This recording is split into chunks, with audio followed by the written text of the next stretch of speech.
Здравствуйте, мои друзья! Сегодня я вам советую приготовить вместе со мной замечательный, густой, очень вкусный абрикосовый джем.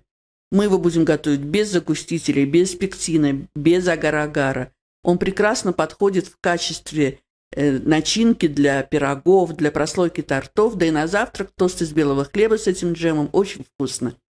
Нам понадобится одинаковое количество абрикосов без косточек и сахара. У меня килограмм абрикосов без косточек и килограмм сахара. Абрикосы просто разрезаем на половинку, удаляем косточку.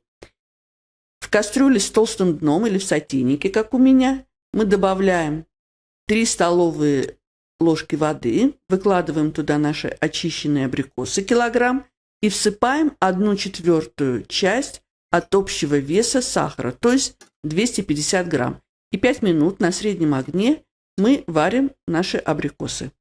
Пошаговый рецепт вы сможете прочитать в описании под видео. За 5 минут, посмотрите, абрикосы пустили сок, и после этого мы добавляем еще 250 грамм сахара.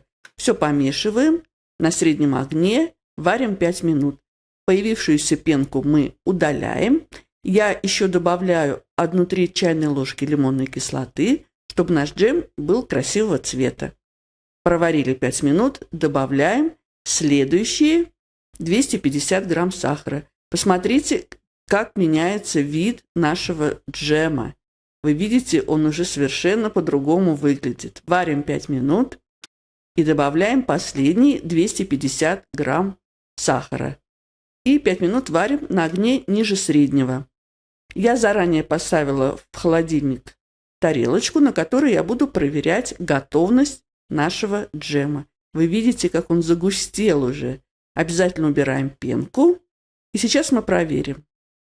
Капаем на тарелочку немножко джема и тыльной стороной ложки я провожу бороздку. Вы видите, края не сходятся, значит, наш джем готов. Если джем ваш не готов, добавьте 5 минут, но максимум 10 минут времени. Я хранить буду свой джем просто в холодильнике. Если вы хотите хранить его без холодильника, то вам нужно простерилизовать банку и крышку, выложить в банку горячий джем, закупорить его крышкой и дать вот так остыть, и можно хранить в шкафу, в темном месте этот джем без холодильника. Пока джем горячий, он еще жидкий.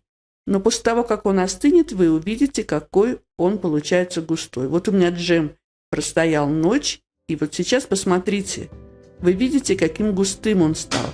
Какие красивые кусочки абрикосов. Если вы любите более мелкие кусочки абрикосов, то вначале просто не на половинки порежьте абрикосы, а на четвертинки. Вы видите, какой он густой, посмотрите. И времени мы потратили совсем немного.